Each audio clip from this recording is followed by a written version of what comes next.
Hello, hello, everybody. Welcome in. Oh, I love to see my screen flashing so much. We have so many people coming in. This is fantastic. If you guys are looking for the California High Fidelity Wraparound Model Training Guidelines webinar, you made it. We are going to be together from 9 to 11 today. It's going to be presented by my partner in crime over here at UC Davis in the Resource Center for Family Focused Practice, Rebecca Cox, who has many, many years as a wraparound provider, as well as being a wraparound specialist over here. We are the Resource Center for Family Focused Practice, bringing you all things California high fidelity wraparound and to support you with county plan approval and program certification. This webinar is brought to you in partnership with the California Department of Social Services, CDSS, and we have Danny Gabry here from the, I'm going to say WIPS unit, and Danny, you'll have to tell them what does that mean? Morning, everybody. I'm Danny Gabry, manager of the newly renamed Wraparound and Integrated Practice Support Unit. So we used to be the Family Center Practice Unit, and we wanted to highlight Wraparound and our work with ICPM that our team does. So we now have the new WIPS unit. So Wraparound and Integrated Practice Support, and we're all still getting used to it. So hang with us if people mess it up and say FCPU still. And thanks for joining us all today. We're so happy to have you here and hear our great webinar today. Thank you, Danny. I do want to let everybody know that this webinar is being recorded and will be available on the website in about a week or so with a PDF copy of the slide deck. Questions. Sorry, I would just went blank there for a minute. If we can please hold our questions till the end, we are reserving a Q&A section for you. However, if you're like me and will forget your question, if you're trying to wait, you can totally type it in the chat. I will be grabbing them and then I can uplift those in the Q&A section. So please hold your questions until the end or type them in the chat. Thank you for coming. This is the California High Fidelity Wraparound Model Training Guidelines webinar, and our presenter is Rebecca Cox. And Rebecca, I'm going to hand it over to you. Thanks, Tamara. Good morning, everyone. Nice to see you. On Monday. I don't know if we've ever done a wraparound webinar on a Monday morning. This feels different somehow. I'm watching like everybody come in and I'm thinking we've had like 300-400 people on our webinar. So I'm like, well, maybe, just maybe, since we put it on a Monday, we won't have 400 people today. We can hope. I can hope. We'll just have to see how it goes. But super glad you're with us. We're going to talk about training and workforce development today. So as we get started, I'll share my screen and share my PowerPoint. As Tamara said, you know, if you have questions, just pop them in the chat for us. We are monitoring the chat. We will try to uplift and bring those. There'll be a little bit of time for question and answers at the end. And I'll do my best to sort of explain. So when we start out today, maybe, except my computer froze. So, well, I'll talk about the next slide until it decides to come. Today's learning objectives, we're really looking at what's required for wraparound training, and then beyond what's required, what should we do? Like, what are some good ideas? What are some best practices? How do we uplift our training practices in our wraparound programs? There we go. Now it's working. Okay, so identify those best practices to support success. I'm going to attempt today to be clear about when is this like a requirement and when is this like a, hey, you should do this because it's a really good idea, or because we've seen it work and be amazing for youth and families and for your staff. If I'm unclear about any of that, that would be a great time to like pop in the question, be like, wait, is this required? Is this not? And let me know so we can make sure we all leave here with the same understanding of what we're talking about. All right, if I can get Zoom to be a little less salty, we will get going. Here we go. All right, so let's start out talking with just what do you have to do when you're training your wraparound staff? If you're looking at the wraparound standards, what do you have to do? I want to make a quick note. I'm going to be talking about wraparound approval and certification that pertains to aftercare. And I'm going to be talking about the wraparound standards in general. So most of this training is about the wraparound standards in general, but I am pulling out a few things for certification. I'll try to call that out and say, this is certification versus this is just the standards. So if you're, the standards are like the big umbrella of wraparound, right? That's when we say high fidelity wraparound, we're talking about the wraparound standards. And we also have a certification and approval process related to aftercare. Interrelated, using the same standards, but a little bit different requirements as far as like if you're just meeting the standards, or hey, when we're applying for certification, well, if I talk about upload in the portal, right? That's a certification thing, right? So that's when we're talking about certification.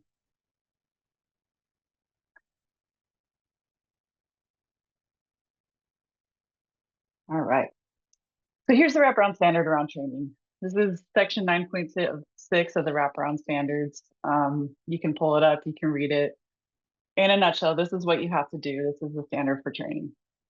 So first, you should have a training plan, right? So when we say training plan, we mean come with a plan of what you're going to do and write it down, right? That's all that means is just write down a plan. It doesn't have, we don't have a specific form, nothing fancy.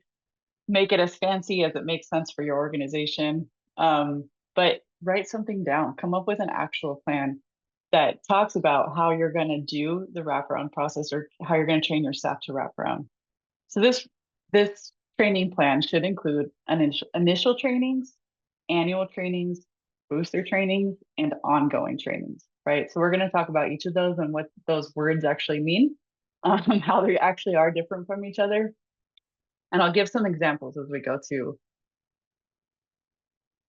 I see a question about T for T while we're there. I can go ahead and answer that right now. So we are scheduling T for T currently. It should be up on our schedule anytime now. Just check back often.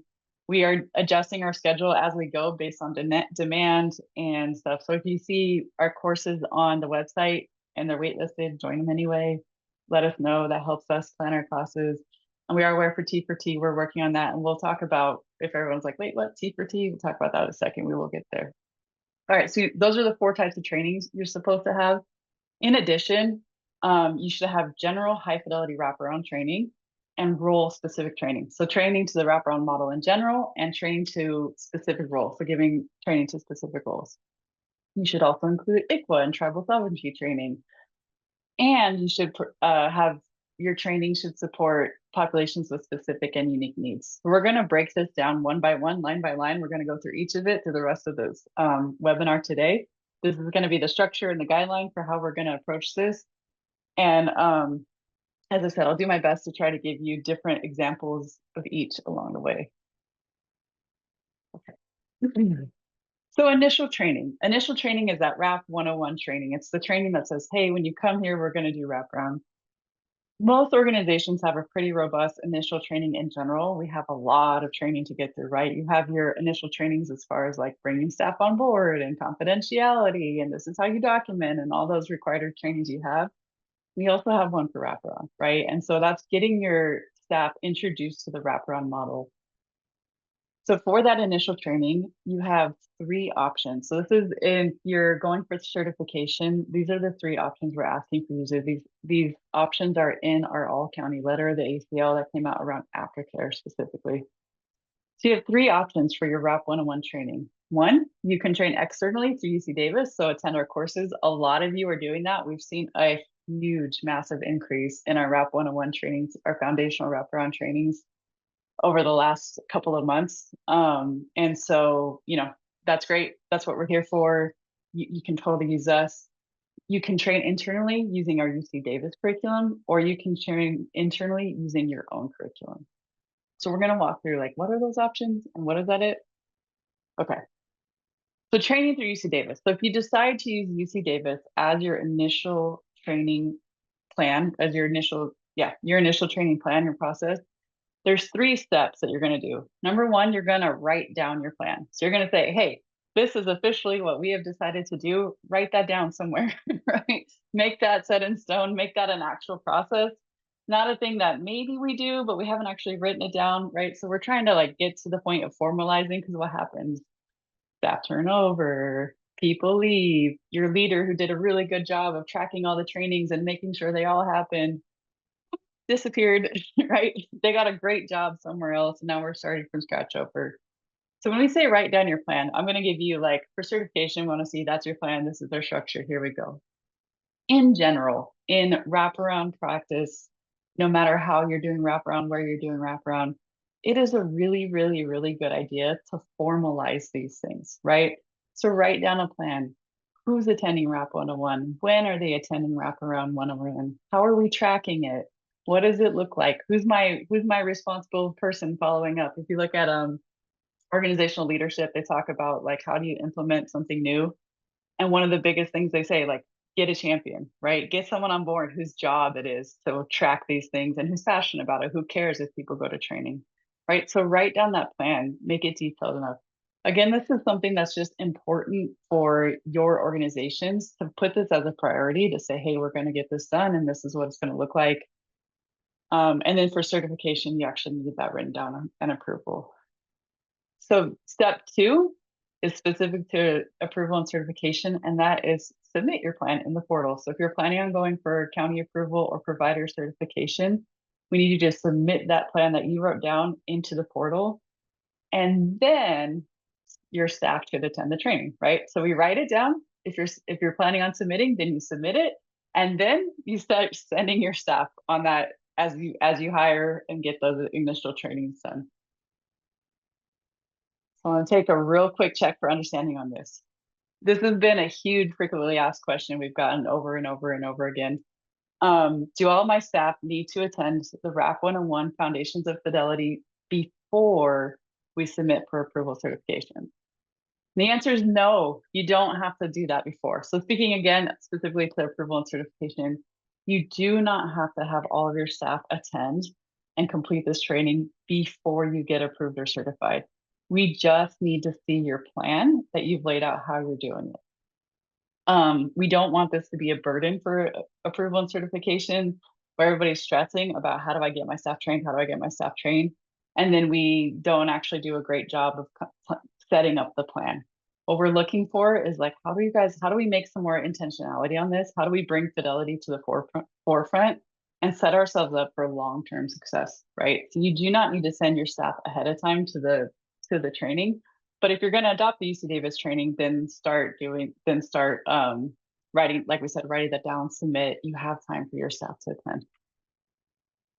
And then a quick note, I have here Wrap 101 Foundations of Fidelity. We changed the name of our wraparound training. So this is the foundational wraparound training.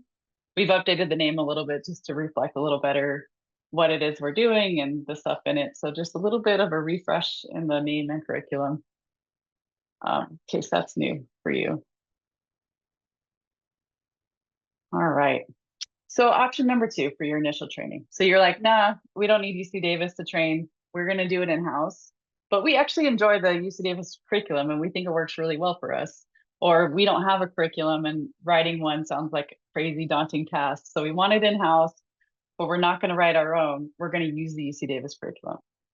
Okay. If that's the case, then what we need you to do, step 1, write down your plan, right? Same thing, whether you're getting certified or not, or approved or not, write it down, put it in a policy somewhere, set up a process, get very specific. How are we doing this? Who's training it? What is this going to look like? How often are we going to host these trainings, right? Set up a good plan.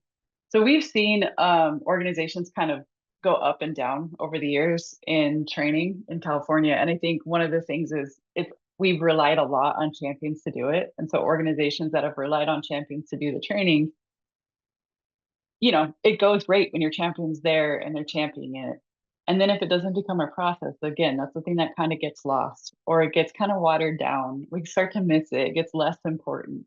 So we just want to see and bring that back to the forefront to say, write it down, make it a plan, make it important, make it structured. It also does you a favor too, because it is real, real hard. As somebody who plans trainings for a living now, right? It is real, real hard to plan trainings on the fly, right? It is much better if you have a system or process, a discrete hands-on plan about how you're going to do this training.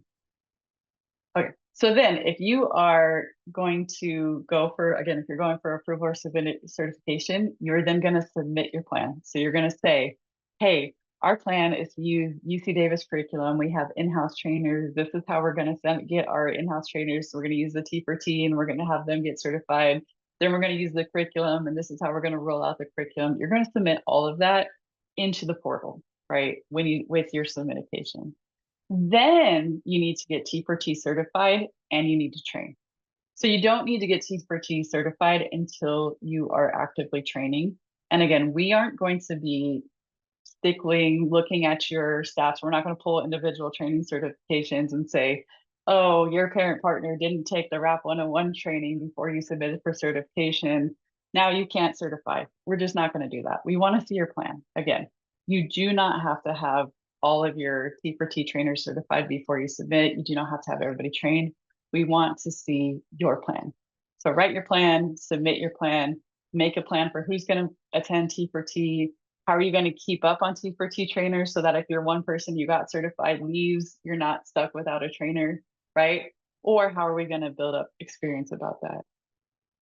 I do want to point out here too, we've had quite a few, as we're noticing a lot of organizations that are brand new to Wraparound. So if you're out there, you're like, I'm brand new to Wraparound, we're starting a Wraparound process, we're looking at our training time plan and we're trying to figure out what to do.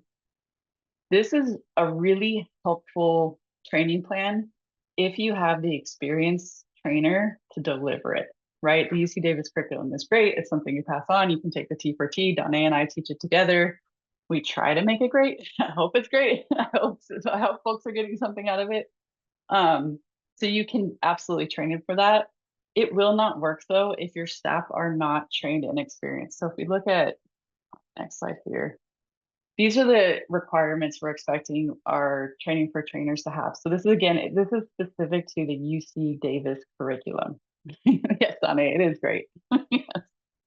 This is specific to using the UC Davis curriculum. This is not a T for T in general. I think that's been a little bit of a confusion as well over time is we're not certifying every trainer for every RAP 101 curriculum. We're not certifying you as a general trainer. We are certifying you to be specifically use the UC Davis Foundational Wraparound 101 Foundations of Fidelity training. Donna, I saw you come off mute. I don't know if I froze or if you froze. Oh, dang. Did I Maybe it freeze? was me. I'm not quite sure, but I just want to make sure that everybody heard the last statement that you made. Tamara, was it me or was it Rebecca? Not Rebecca, me. Okay, cool. All good. I appreciate you checking in because that was an important part to not freeze. All right. So for the T for T, when we're talking trainer for training, we mean UC Davis curriculum. We do not have a T for T to certify you as a RAP trainer across the board and all the wraparound things. We are certifying you specifically to use our curriculum. So the T for T only applies to you if you are using this route as your RAP 101 training. Okay. So with that, this is the experience that we are asking for. We're requiring for you to become a T for T certified with us. This is on the website. When you sign up for the class, you'll see these requirements. If you're looking for that expert level of wraparound knowledge, right? It's real hard to train wraparound if you haven't done it a bunch, if you're not really good at it, if you're not super skilled on it, if you don't know the principles and phases, you should be able to recall that in memory. And in particular, trying to use our curriculum is not written to walk you through like, hey, it's going to do all the steps for you and make it super easy to train this. It very much says, hey, as a trainer, insert example here, come up with your own example to help your staff. If you don't have those examples, the training's not going to work super well, right? So we're looking for expert in wraparound, looking for you to be CAN certified or train with somebody who is CAN certified. And then you have taken the class in full. You've already taken the Wraparound 101 Foundations of Fidelity in full. We do check that. And it is like, that is a hard requirement. We do check that and make sure that you've taken the whole curriculum because you can't teach something you've never seen done, right? See, then learn about, then teach. And then you should also have working knowledge of ICPM, CFT, trauma, ICWA, harm reduction. You should have good training skills, right? So those system of care type things, those different components that affect our youth and families and affect your staff. You should be able to have good knowledge of them. You should be able to speak to how wraparound interacts with these things, uplifts, supports, utilizes, right, for the different things, these different areas. So if you do not have this person at your organization, if you're like, oh man, we don't have a wraparound expert, we're new, we're building it, we'd like to do our in-house training, but we just don't have a wraparound expert yet, then we highly recommend that you start out by sending your staff to the UC Davis training. And I say that just because all of our trainers are OG wraparound experts, right? Been doing it a long, long, long time. Use our free training for a while. And then you can get there, right? Then build this up over time. This can be that end goal. But this option 2 is really, really the way you want to go if you already have that expertise in-house. You just need the curriculum, right? All right, your third option is you can use your own curriculum, right? All we ask is that your curriculum aligns with our RAP 101 Foundations of Fidelity curriculums, right? So you're training to the same core things that we're training to, making sure it makes sense. This option is there because we know there's a lot of organizations that already have really fantastic RAP 101 trainings out there, and we do not want to take away from that, right? If you're already doing a great training, we don't want to stop you from doing that. I know there's some counties out there and providers that still do like the OG 5 days in person intensive wraparound trainings. That's great. If you can get that done and you can train your staff, like what a leg up for your staff. That's amazing. That's awesome. We don't want to take away from that. The foundational training is not that, right? The foundational training is meant to be virtual, adapted for everybody, right? It's meant to be long enough that we can get all the wraparound things in there, but short enough that we're not taking everybody out of the field for too long, right? So it's meant to be a balance on the statewide curriculum. So if you're already one of these or you want to be one of these providers, that is fantastic. We just have to you align your curriculum. Again, write it down. Say, we're going to use our own training. This is how often it is. Here's our list of approved trainers that we use. Or here's how our staff become trainers for ourselves in our own T4T process. That's not UC Davis's because it's your own curriculum, right? So you're going to submit it, you're going to write down your plan. You're going to make sure your curriculum is aligned with our curriculum. And I'm going to show you, we actually have a tool for that in a sec. You're going to align your curriculum. Then you're going to submit that plan and curriculum. And then what are you going to do? You're going to train your staff, right? So making sure that everybody that comes on board in your wraparound program gets trained with this initial training. All right. And I said we bought a tool for that. When we say align our curriculum, this is what we mean. You can find this in our wraparound toolkit.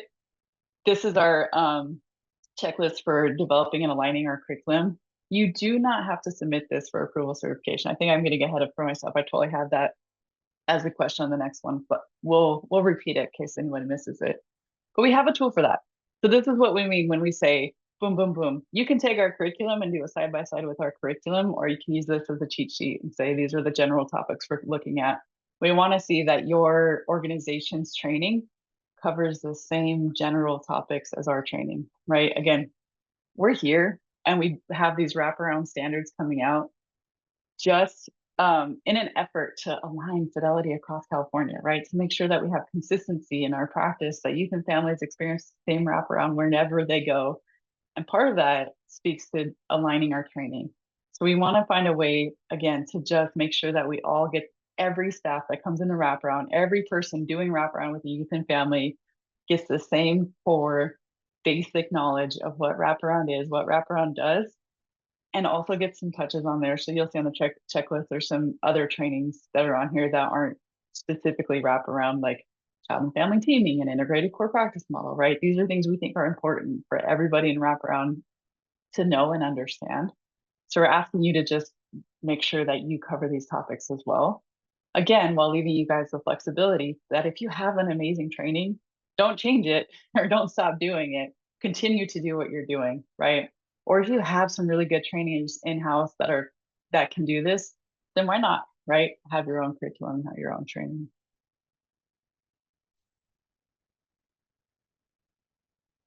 All right, pulling that back out again. Do I need to submit the foundational training checklist with my approval certification? Speaking specifically to approval certification, do you have to submit that tool we just showed you?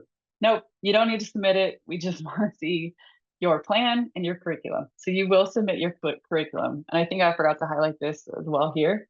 When you say, for the other ones, we just need your plan. If you're using your own curriculum, submit your plan plus your curriculum into the certification, right? So there's that. Okay, so do you need to submit that tool? Nope, not at all. You don't. Okay, so that's our initial training, right? We just say, hey, everybody that comes into Wraparound, you have those, you have some kind of initial training. It gets you started in Wraparound. It gets at least some base level of understanding of Wraparound, right? And then we know that nobody on the planet Earth learns all of Wraparound from one training or one training series, or even the 5 full days in person, right? Nobody learns all of those things all at once. We need more than that, right? And so this is where we start coming in with, well, why are the other things? Why did we put the other things in the standards? It's just not possible to learn good wraparound practice in one sit down training at the beginning. I see that question about Wrap 101 training that you've already taken. So if you're doing your own curriculum, you can use any Wrap 101 training.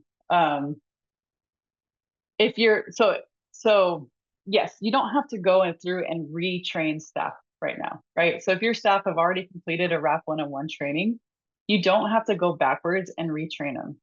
Align your curriculum, make sure that it's aligned so that the new staff coming in get the aligned training.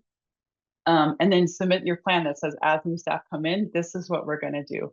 And it's a great transition actually. So then so that would be moving forward. You're saying moving forward, here's the curriculum that all of our staff are going to get when they come in and get hired. This is the initial training. In addition, the standards require that you do annual training. So I got Groundhog's Day here, right? We get to do this every year. Initial annual training speaks to doing a Wrap 101 type training over and over and over and over again. So what we're asking you to do is to baby shark your team. There's a concept in adult learning principles that talks about overlearning, right? So overlearning is when you've learned something already, like you've mastered it, you learned it, you understand it, and then you keep learning it and you keep learning it and you keep learning it over and over and over again. When we overlearn something, so when we go beyond a base understanding to it, to just kind of rehashing stuff we've already learned over and over again, we find that learning actually deepens significantly. So we get improved retention, improved fluency, we get decreased effort in implementing something, you get faster recall, you get fewer errors when you implement something, and you get increased confidence and the ability to apply what you learn in new situations. All of that sounds like pretty good stuff for what we want to see when we're training staff, right? We want staff to be able to perform well under stress. We want them to be fluent in what they're doing. We don't want them to have to feel like doing wraparound is hard work and effort and they have to really think about what they're doing, right? We want it to be smooth and over and over and over again. So when we say baby shark your team, think about that song Baby Shark. Everybody remember years and years ago, if you had a little kid, Baby Shark was out in the world, right? It was there and it was happening and it was stuck. And any parent who had a kid during that era knows Baby Shark like the back of their hand. I got it playing in my head right now. Exactly, Donna. It's there, right? It is playing in my head. I have it 1,000 times. There's 1,000 versions of it now, right? It is there and it is stuck. We want you to do that to your staff. We want you to overtrain your staff in wraparound. Get wraparound stuck in their brains. Get it over and over and over again. Get it in their mind so they cannot let go, right? So annual training speaks to like, we're going to repeat this training every single year. Now you can repeat the exact wraparound training. So you can use the same training plans we talked about before, the same 3 options over here, right? You can use these again for your annual trainings and say, we're just going to repeat. We're going to send everybody back to the UC Davis training once a year. We're going to redo their UC Davis training in-house once a year. We're going to do our own Wrap 101 once a year. You can do that, right? That is completely up to you. Or you can create some kind of refresher training that has similar content.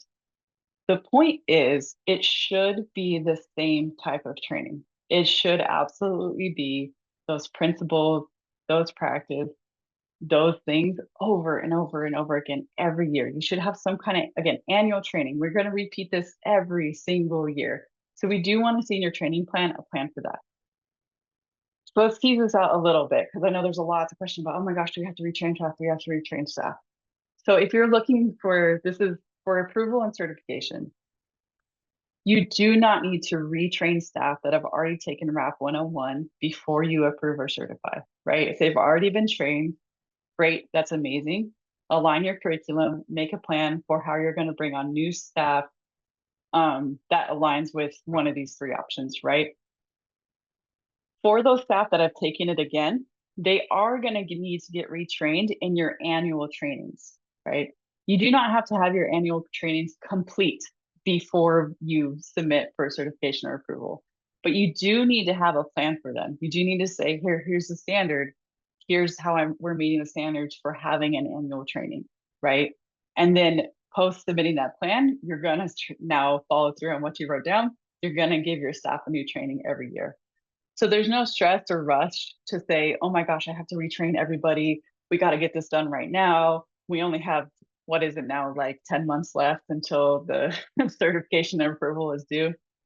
That's not the case. No need to panic, no need to rush, but it is something you need to incorporate. It's just best practice. It is not good practice to have to train one time and then just expect that your staff have got it. Even your OG staff. So even those staff that have been around forever and ever and ever, right?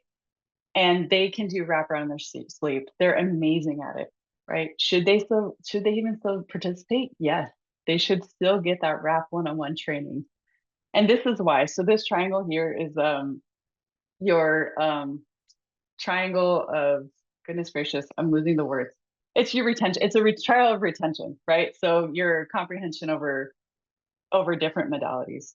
So we remember about 5% of lecture, right? So what I'm telling you today, out of 2 hours of me talking, hour and a half, whatever it works out to, you're going to probably remember about 5% of what I say, right? That's not very good. Reading is about 10%, audio visual. So maybe right now, like in this one, we're getting like at 20% at best, right? You're going to remember 20% of this training when you leave, right? And then we go down to demonstration, discussion, practice, and teaching. So if you have OG staff that have been doing this forever, yes, they need to retake this course again. Yes, they should get refreshed on what wraparound is and what it does and hit those principles and phases.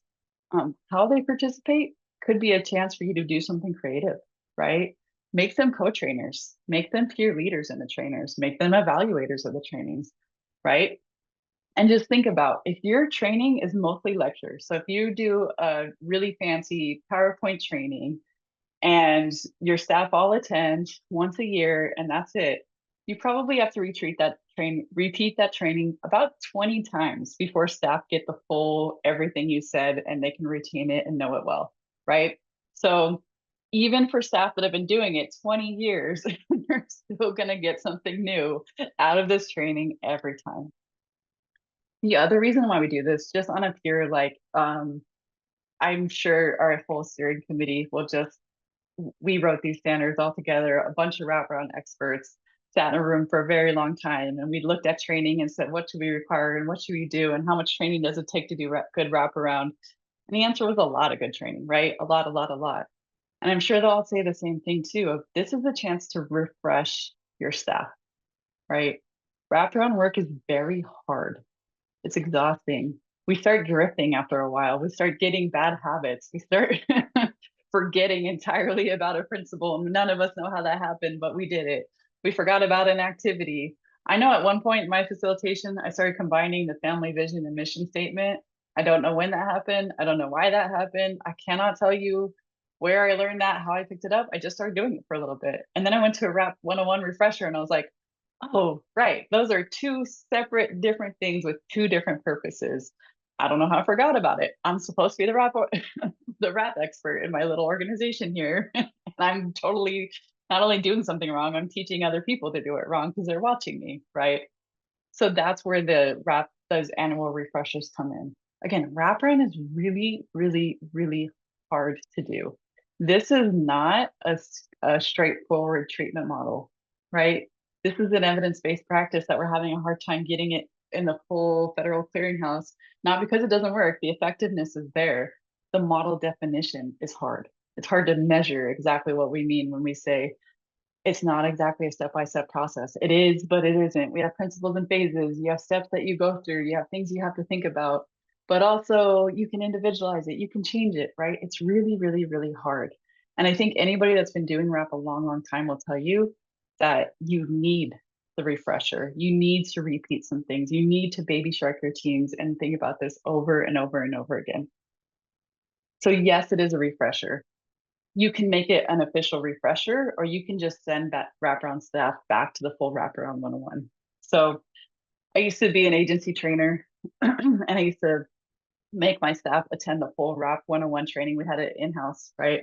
And I would make staff go to the full wrap 101 training every single year along with our new staff. So OG staff, new staff attending together every single year.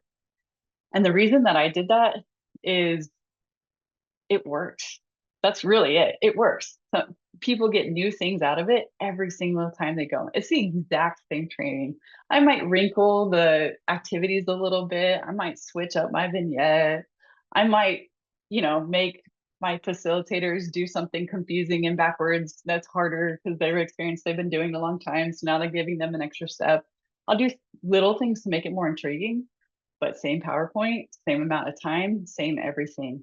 And inevitably, staff would say, oh my gosh, I totally learned this, or oh wow, I didn't even realize this, or this connected for me, or some just had fun, right? But there's always those people that hate being in trainings. But for most staff, they come out and they're like, oh man, that was fun, thank you, right? We really got that. And exactly, Donna.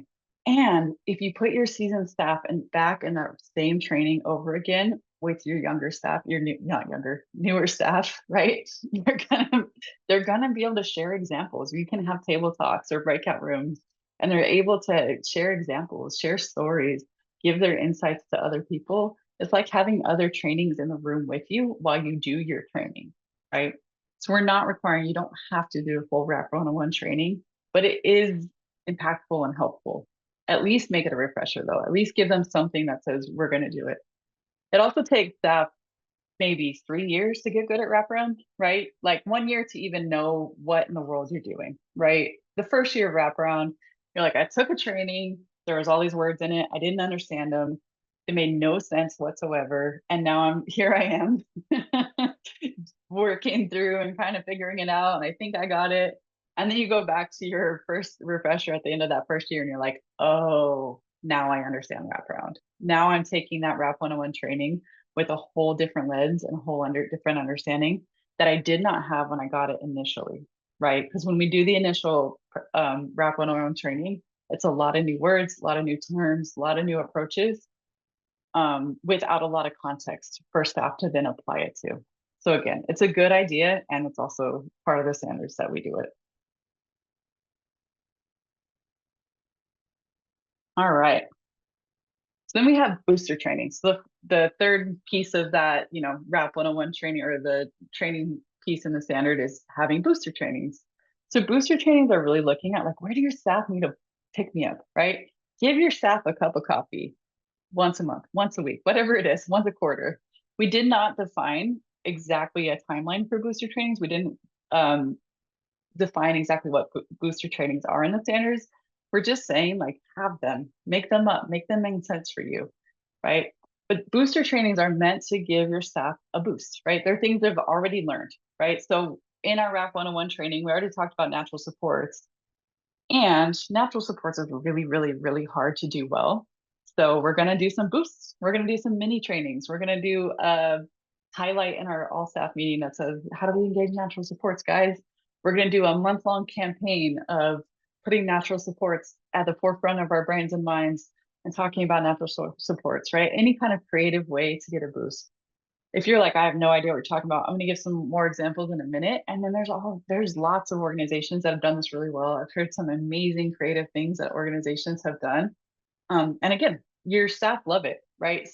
Happy staff are well-trained staff. The research shows it across the board. One a huge factor in turnover and in staff retention is actually training. Do staff feel effective at their jobs, and do they feel supported in their jobs, right? And if they don't feel effective, they will leave no matter how much you pay them, right? Especially because our work is stressful and vicarious trauma and all those things, right? So we want to set your staff up for success. And you do that by pouring into them, right? Giving them those skills, investing the time in them. And that's where that booster training comes in. These are just small nuggets of training, right? This doesn't have to be some sort of crazy elaborate thing. We do want you to write down. Again, if it's not written down, it doesn't happen. So write it down, make a plan around it. But boosters are just those little things. They could be little short refreshers, so many refreshers. Today, we're going to talk about natural sports. Remember in the Wrap 101, we talked about natural sports and this is what you learned.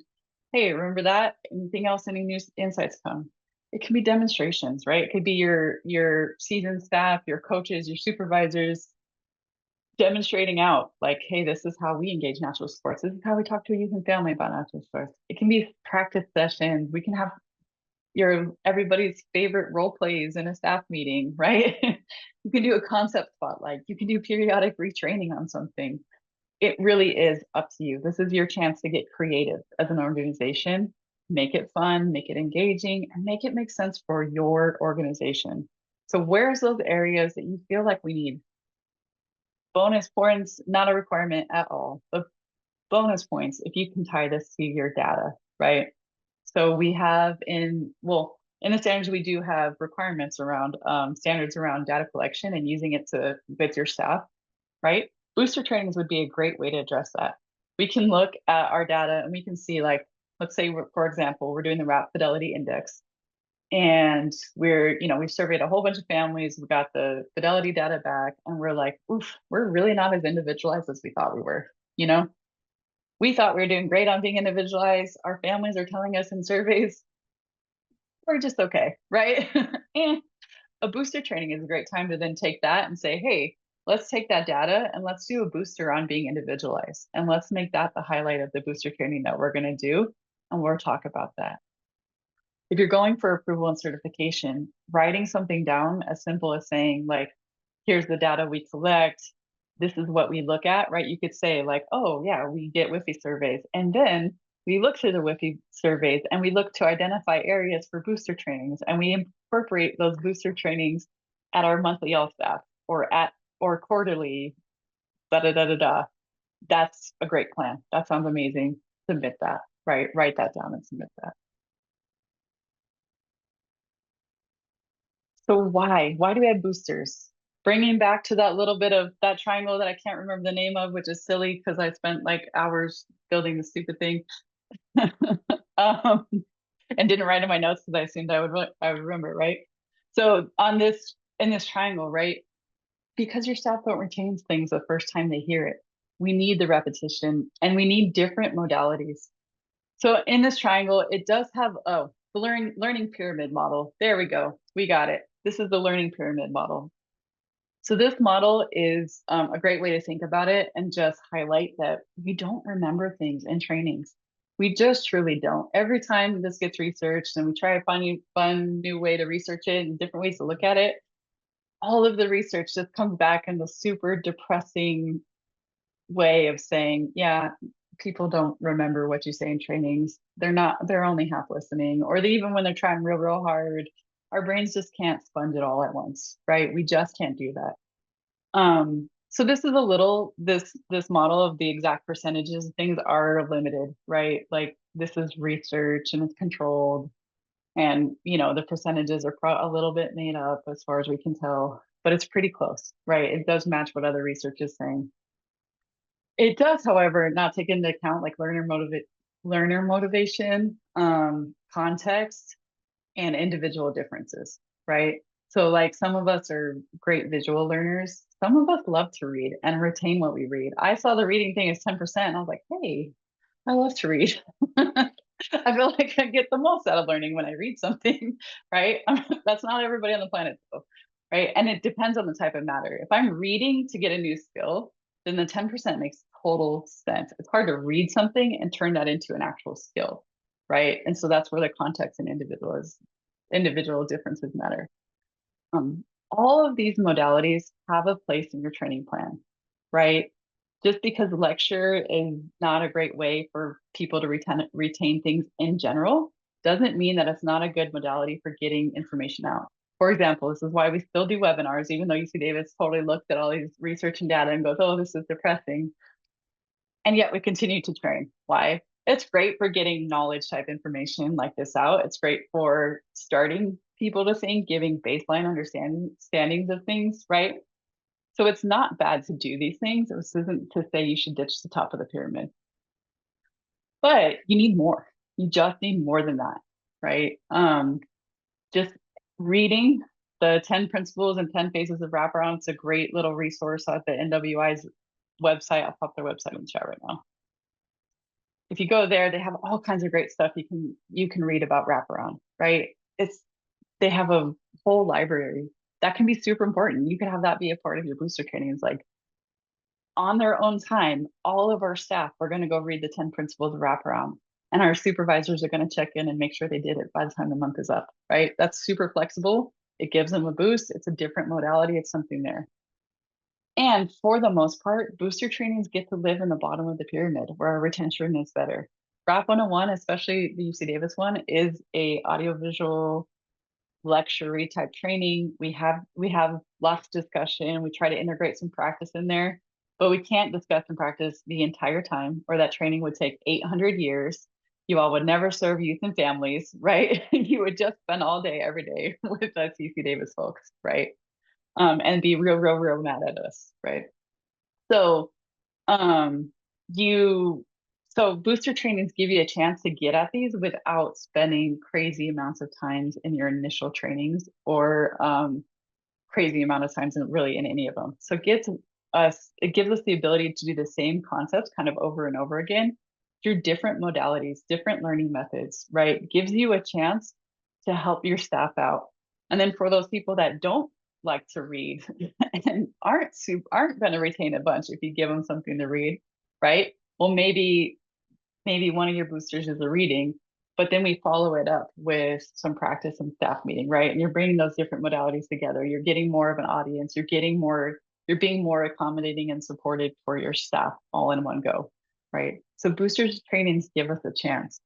And I don't think booster trainings was ever something that was designed as like we have to do this. We have to think it. It made it in the standards because organizations did it and found success with it, and drink the water of wraparound and drink the water of training wraparound and say, hey, this works. This has been amazing. We've seen amazing turnarounds from having these boosters, from getting creative ways, from making the content of wraparound alive during our day-to-day practice, so that when we go out with youth and families, we're feeling it, right? And we're understanding what we're doing, and that's what comes to the forefront, because we have 1,000 things to attend to in the field. We want the really good wraparound practice to be at the center of it. Tamara, thank you so much. That's perfect. We have our UC Davis skills labs as well, right? So we have a safety planning skills lab, plan of care skills lab, a transition planning and natural supports planning skills labs. Those are great booster trainings. That can be a part of your plan. You can say, hey, we're going to send our staff off to these skills labs to get some more support and trainings. Here's some training ideas. While I read these off, why don't in chat, anybody who's done these, who's got ideas, pop in, like, what are your ideas for booster trainings, or what do you do in your organization? So let's do some sharing across the things. So you guys write them in the chat, and then I'll talk about the slide while you do that. So some of the ideas that these are super quick brainstorm ideas. Engaging natural supports. I picked on that a bunch. That's always, you could talk about natural supports all day, every day, and it'll still be really hard to do, right?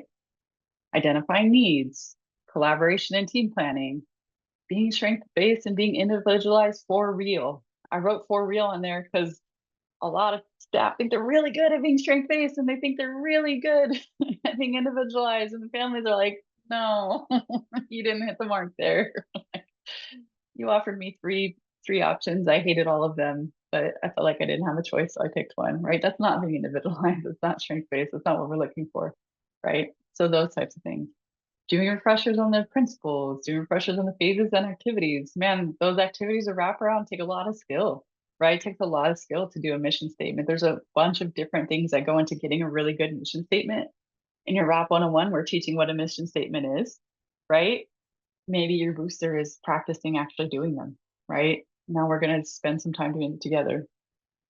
Just explaining wraparound. I can't tell you how many terrible explanations I have given and been given of wraparound and what it is, right? Like lots of great words, doesn't mean anything, right? We do that all the time because wraparound is really, really hard to explain in a short amount of time what we actually do. That's a great booster training, is just have a practice. Again, take 15 minutes out of your staff meeting and practice. What is wraparound? How do you say it? Everybody write your elevator speech. Let's practice it a little bit, right? And how we're going to explain it. So I see a few folks popping in chat. Thank you. If ideas come to you, keep them coming. You know, this is where the WRAP community comes in, right? There's many experts and OGs in here that know this stuff and do this stuff super well. I'd love it if you guys would share some of it. ACL changes as refreshers. Yeah, here's what we used to do, and this is what the ACL says now. Let's go through that. Let's talk about that. CFT facilitation. Yeah. So in your initial training, you probably are teaching, as your facilitators on board, I imagine you're teaching them how to facilitate a CFT, right? You can't really be a facilitator unless you learn how to facilitate a CFT. And it's so hard, and there's so many skills. So then maybe as a booster, we just do a practice CFT once in a while, right? Low stakes in the office, give them a chance to practice, right? Building natural supports, connection mapping, that's great. Right. Weekly mini trainings. Yep. There you go. Depending on what the need is. So like a vision statement, that's great. Yeah. So, hey, we're already going to get together once a week. Why don't we just build in a little bit of training into that, right? That's great. Lessons learned, debriefing, monthly discussions. Yep. There you go. Training on youth disclosures, how to address concerns within family team meeting process. Yeah. So all these little details that come up in the wraparound that our staff are going to have questions about, those little things, that's where those booster trainings come into play, right? And again, you make them your own, right? Because there's 1,000 different things to attend to at all times in wraparound. And so this is your chance to be really flexible, really creative, get at those other things that we can't get at the big trainings, all of that. And I love the hi-fi corner, right? So just a little, hey, don't forget about high fidelity wraparound over here, right? Let's highlight that, spring it forward. These are all great examples. Thank you. All right. So ongoing training, right? These are the trainings. So booster trainings are things you've already learned, right? Ongoing trainings are the ways that we level up our staff with new skills, new abilities, new concept, new knowledge, right? So booster training is like, hey, you learned this in WRAP 101, you learned this in your initial onboarding, you learned it in a different training, and now we're going to give you a boost, right? Just think of that like rocket ship, boost. We're pushing you up. You're like, you're already running. We're just going to give you a little push, help you out, give you a cup of coffee along the way, give you those orange slices. Those are your boosters. Ongoing training, we're talking about, it is impossible to dump all of the information into one go, right? So think about going to the gym. I'm going to bore the heck out of some of you, like are barfing right now, because I'm going to talk about exercise several times in this training.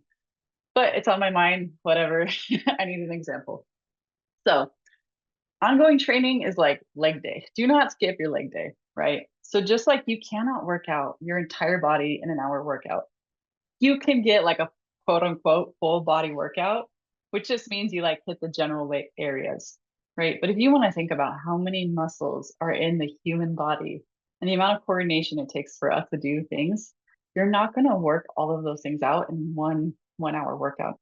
Even if you worked out for an entire day, I doubt you're getting every single muscle that you can possibly get to get strong and good at what you do. If you think about this person doing cleans, right? So clean, that tiny person is picking up a ginormous weight off the ground and lifting it up over her head. These moves look amazing, right? These are the bodybuilding moves. think Arnold Schwarzenegger, right? Like, oh, I can do it, you know, and then they slam it down and it's all dramatic and it looks amazing. And sometimes it looks real easy and sometimes it looks hard, right? You don't get to do that by doing a couple workouts, right? Or doing the same workouts over and over and over again, right?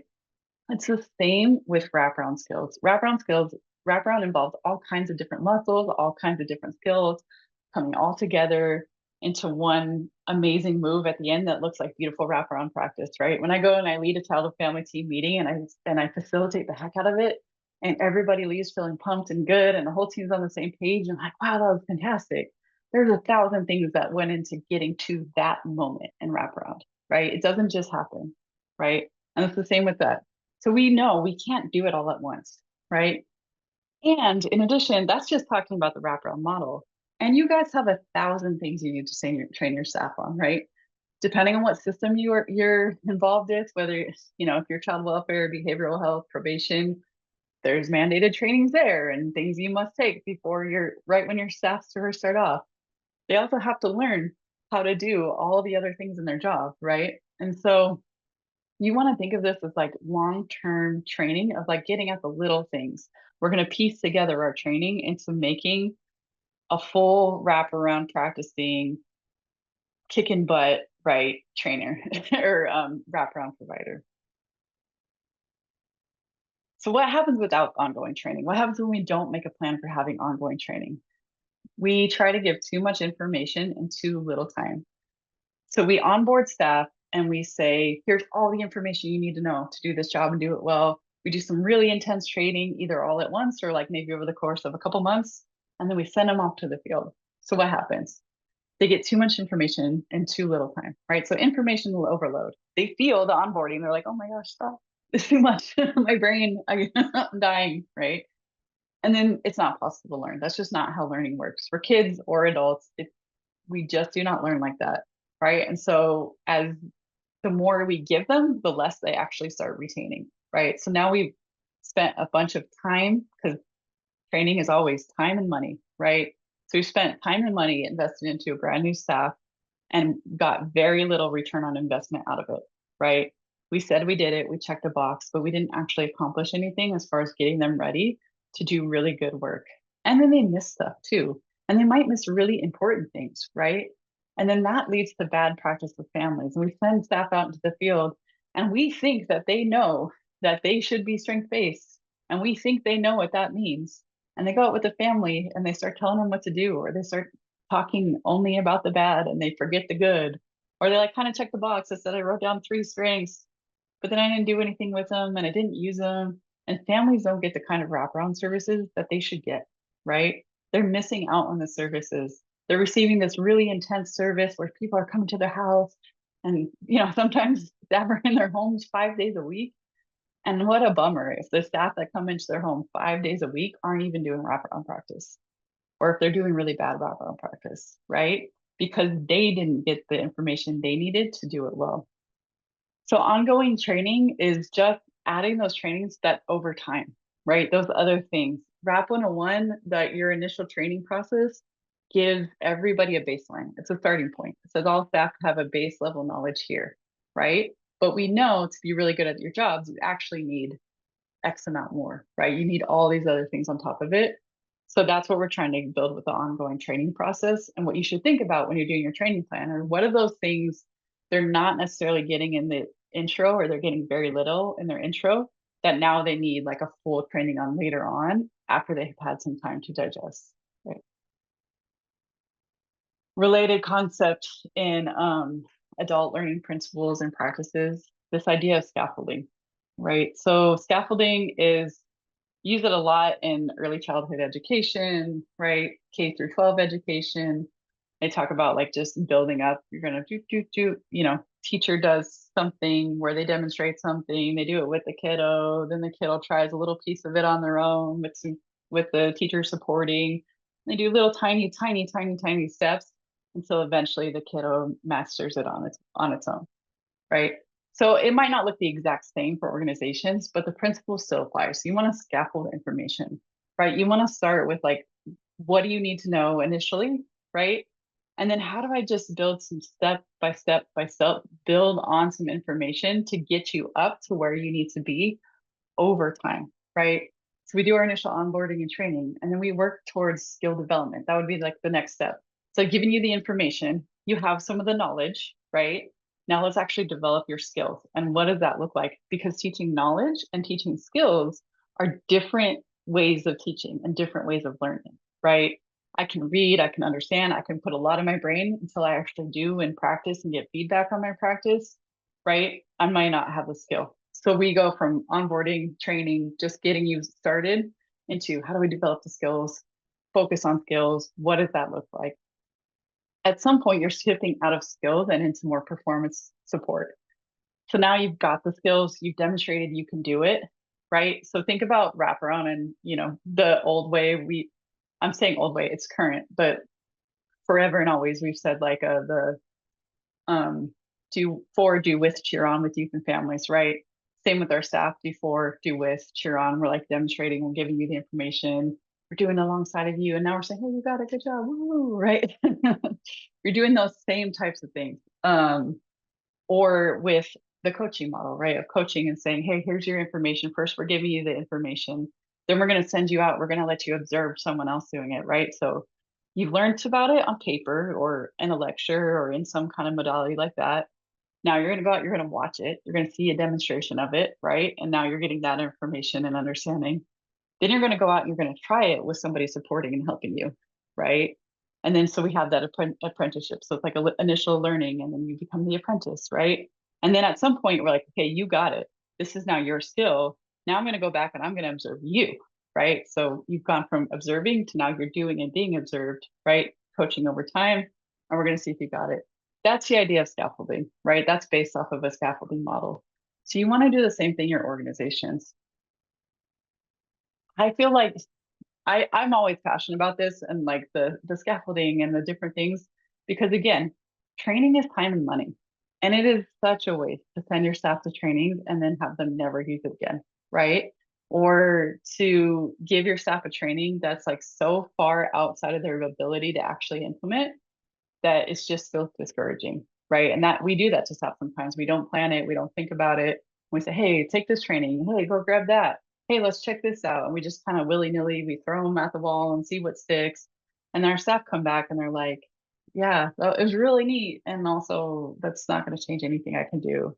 Or dang, now I'm mad because I can't do it in this system that's broken, right? And all we did was frustrate them, right? Instead of build them up. So again, we want to be intentional about how we do our trainings and what this looks like and start mapping out like, what do you need and what's the next step? And this all leads into that continuous professional growth. Again, staff stick around when they feel like they're good at their job and they feel supported in that. So if they're learning and they're growing, they're more likely to stick around. And if they don't, then bummer, but also great. That means you did such a good job training. You probably sent someone off to go be amazing somewhere else, right? And yet now you've at least invested them in a person. You've invested in a person, right? And changed their life, right? So we're all in the helping profession. Sometimes we help the youth and families we work with. Sometimes we help the staff we work with. That goes down to youth and families anyway, but also like what an amazing opportunity and chance to grow the people around us and build and uplift them in their own lives. Right. So pouring into that mindset again of individual continuous professional growth. For the standards, right? We're not saying you have to use scaffolding. I'm not telling you have to incorporate these adult learning principles. We're just telling you what types of trainings you need to have and the ongoing support. And again, these are the best practices to say, hey, if you have to do this anyway, if you have to have annual trainings, if you have to have booster trainings, if you have to have ongoing trainings, why not take a minute and put some of these principles into place and make them as effective as possible so that you see the transformations in your organization and in your staff, right? And it becomes effective and useful over time.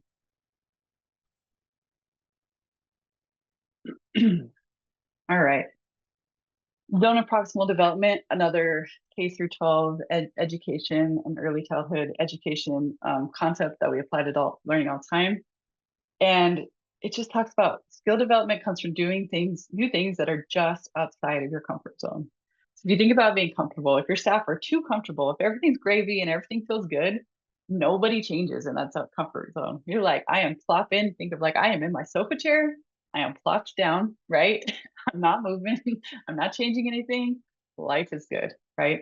We don't want to live there because that's where drift happens, right? That's where we get away from wraparound practice. It's where we get complacent, we get lazy, things get missed.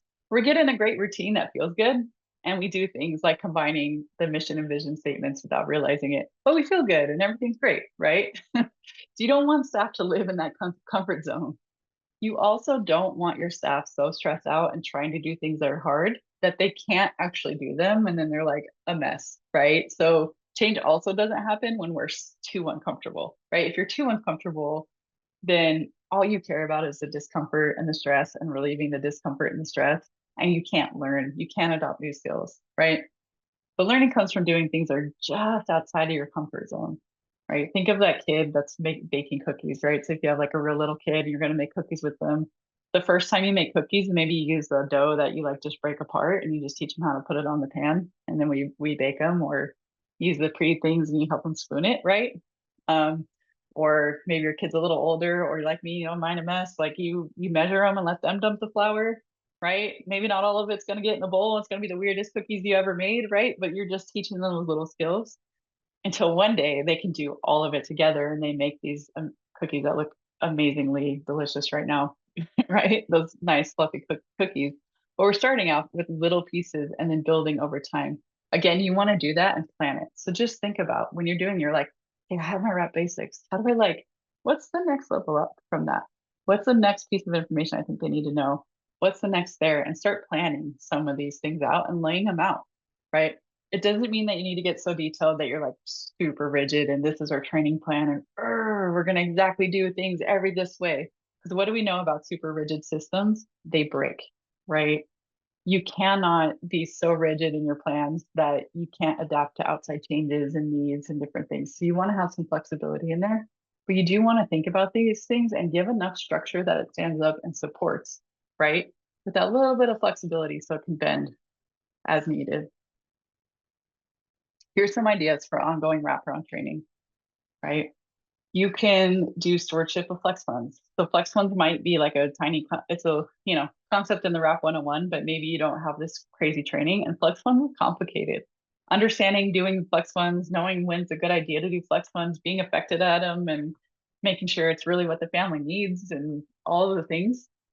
There's a lot that goes into that. Maybe a great ongoing training where after 3 months after your staff have taken the Wrap 101 training or taken their annual refresher, we do a little booster that's just on flex funds, and we talk about flex funds and we deep dive into flex funds for that day, right? That's similar to a booster, and these are pretty interchangeable. It really just kind of the difference in what you're calling it is like how much support. Like boosters, like we kind of got it and now we're just sort of supporting and boosting our support. Ongoing training is like we're still learning the skills of it, right? Child and family teaming. I don't think you can possibly cover child and family and teaming enough in a Wrap 101 training. There's so much that goes into it. Again, facilitating a really good meeting is 1,000 things at once. And even your other roles that aren't facilitating, they do a lot in those meetings, right? And they're probably not getting a good sense of all of the types of things that they need to do unless you're doing some sort of follow-up training with them to give them that information. So Kansas decision support tool and communication tool. Hey guys, newsflash, California's adopted the IT CANs, right? We got to use the CANs. The CANs is everywhere. You should be using CANs. Your staff should know CANs, right? So how do you do that? And I say integrating CANs or using it as a decision support tool and team communication tool, because there's the initial like, hey, this is a CANS and you should know what a CANS is. Or maybe you go to the certification and you get certified, right? And it tells you how to rate the CANS and all that. And it says, hey, this is a decision support tool. That's great. And it's not a training really on how to make decisions in team, especially not in the context of wraparound, right? And what does that look like? Or in the context of wraparound plus child family teaming plus CANs all together in one, right? So that might be an ongoing training that you do where you say, hey, we're going to do like, we have annual this 6 months after the annual, we're going to do a nice CANs training and make sure everybody gets that, right? Again, flexible. You can create it, make it yours, but think about those types of things. And what are those training things that we need to add on? So we have crisis management, being culturally relevant and respectful. I think that's always a great training topic to do. Family engagement, using the Fidelity tools, right? If you're thinking about, hey, like how do we check and monitor Fidelity? What do we do to uplift? That might be a great training for your staff to have. Do that for your staff. Let them understand and learn it and know what their role is too. Again, that's a great ongoing training. That's the type of training and stuff we're looking for. I think it's just a good idea that you will see the growth in your organization investing the time and energy into these sorts of trainings. And then don't forget about the professional leadership development. Your staff don't just want to get good at wraparound, they want to get good as an employee, right? As a person, as a skill, right? They want to have somewhere they're going, right? And so if we only focus on wraparound trainings, as I've been talking a lot about wraparound, don't forget they want to professionally develop. They want to be able to see that, like, hey, I have a future here, right? Hey, I can see where I'm going. There's things for me to earn, there's things for me to get better at, and I feel invested in. So don't forget about that professional leadership development. And maybe that's part of your ongoing trainings. And those are things that too, you can have them in as you train them, you do it as part of your like training plan that you provide in-house. You can send them to UC Davis trainings to get some of that, right? We have all kinds of trainings that are not the WRAP 101. We have a huge list on our course website.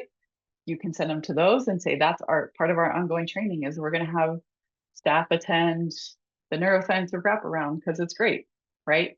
Use that. That's a great one, right? You can also look at like there's a course out here that's amazing at this, right? You can use your outside things, conferences. Shout out Partnership for Wellbeing Conference is coming up soon. That's a great training. That's a great way to give your staff boosters or ongoing trainings. Let them learn some new skills, let them get refreshed, right? So that's another thing you can weave in. So this isn't saying that you have to be like, I have 1 hour here, 1 hour there. September, we're spending an hour on this. October, we're spending 3 hours here. 52, this is all our training. Again, this is flexible. It's meant to be adopted for what makes sense for your organization. Just have a plan, right? And working through that plan. Okay, so ancillary necessary information. If you've been on a webinar before with me, you know that I like to name things. So this is Annie. So you're going to have some Annie trainings as well. And ancillary necessary information, just those things outside of wraparounds. I've been talking a lot about wraparound. There's 1,000 things your staff need to know that have nothing to do. They relate to wraparound, but they're not wraparound. You're not teaching them wraparound. So you want to also look at that as these are great ongoing things. So if our WRAP 101 training is, hey, this is what you have to do. I already gave Kansas an example. Trauma might be a great one. If you try to dump all the information staff need to know about wraparound and about trauma into their initial onboarding process all at one time, they're going to forget one or the other or both, right? It's too much information. So trauma might be one of those great ones where you say, here's the initial wraparound training. And then over time, we're going to give them some ongoing training in trauma. And again, you have lots of different avenues to think about and look at how that is. It could be accessing outside, it could be online trainings, etc. Right? But we're going to find some ways about trauma, right? So these are all the specialized skills and knowledge your staff need to know outside of wraparound. I will word of caution here though. Your staff need to know a lot of this. We want to give that. We do need to remember that our job in wraparound is to be the experts in like getting and identifying the needs and finding the experts to meet the needs. We do not have to be experts in meeting all of youth and family needs in all the ways, right? So trauma is a great one. If you want to train all of your staff in a trauma model, like let's say all of our clinicians wraparound are going to be TF CBT certified. That's amazing. If we then do that and all we talk about is TF CBT, trauma focused cognitive behavioral therapy, and we focus a lot of time and energy on training on that, and we don't focus time and energy on training wraparound, what is our staff going to do? They're only going to focus on the new thing we're training to and focusing on, and not the wraparound practice. And I've seen this happen in some organizations, right? We're like, we're on a mission, we're going to make this our thing, and then we're like, oh, they're forgetting to do wraparound now, right? I've come in and I've gotten work out of that, right? Come in and be the one like, hey, don't forget about wraparound, right? Because we've gone too far in this one modality or one thing. Don't get distracted by that. Just remember that the core of what we need, if you're looking at, I can't, I have Medi-Cal billing to do. I have 1,000 things, right? We understand the service delivery pressure, right? We've been there. All of your UC Davis folks here on this team have been in the position of, I have productivity to meet. I have families to see. I have meetings that need to happen. And also we have these trainings, and sometimes it feels frustrating to get pulled out of training. And for an organization, right, you have to meet these things as well, and you have to figure out what's important. So if you're going to have to prioritize the wraparound practice and bring in the expertise you need elsewhere, right? That's what we do, and that's what makes sense. And more bad wraparound isn't necessarily better for youth and families. So if we do a lot of other trainings on a lot of really cool stuff, but we don't do a good job training wraparound, then we have staff going again to a home as possibly like 5 times a week, 5 days a week. I mean, like every single day, someone is in their home, but they're not doing wraparound. How much of a disservice is that for youth and families, right? Then we're just giving them this lower different services more often instead of giving them what they really came to you for, which is wraparound, right? So when you're thinking about prioritize, just think about prioritizing those wraparound practices and then add those other trainings as you see fit to meet those specialized trainings. All right. I want to do a quick temperature check before I move on to the next thing. How are we doing? Like, making sense? You can thumbs up in your little box. You can pop in chat. Are there any questions so far? If you have a question, throw it in chat. Did I lose you entirely? How are we feeling? Cool. Okay, great. Want to make sure. Nothing worse than being like, everyone's like, I hate this, and you just keep going. All right. So questions come up, again, throw them in chat, or we'll do some Q&A at the end. All right, let's shift gears a little bit and do let's talk about some role specific training. So I'm going to stop sharing for just a minute and get a sense of like who's in the room. I'm sorry, James, I did not tell you I was going to do this ahead of time because I decided this on the fly right now. But can you unspotlight me for a minute so we can all see each other? All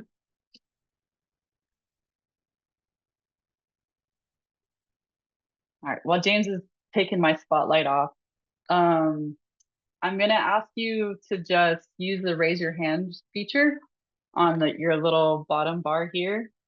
And you can click on the react button, right? And then, throw up your hand, throw up a cheer, something like that. Raise your hand when I say your role. So do we have any parent partners in the house here today? Parent partners, lift those hands up. Yeah, I see some thumbs floating. I see a hand up. Sweet. Do we have any youth partners here today? I might be going too fast. Youth partners? There we go. All right. Woo! It's weird when it's just me to cheer. I love it. Yeah. I was on mute, but I'm like, woo! Thank you. Bringing the energy from the background, as always. What about facilitators? We got facilitators in the house. Nice. Oh, that thumbs up explosion was amazing. Oh, I love that. Sweet.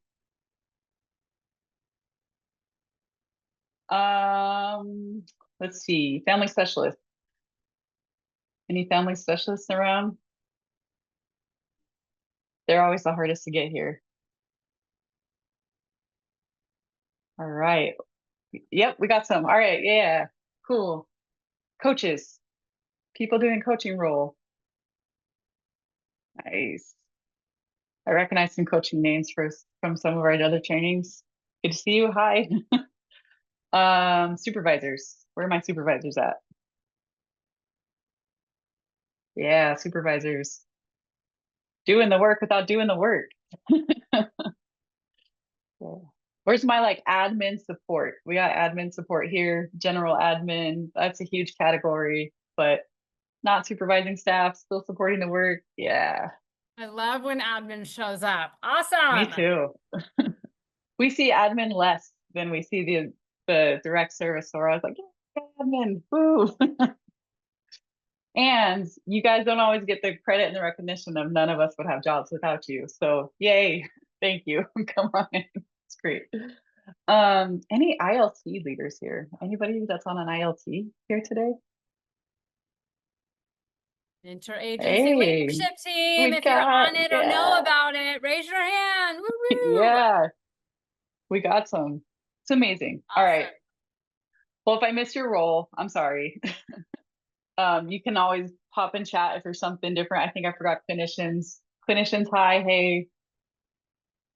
It takes a huge team of people, right, to do wraparound. We're all there. There we go, Jen. Yeah.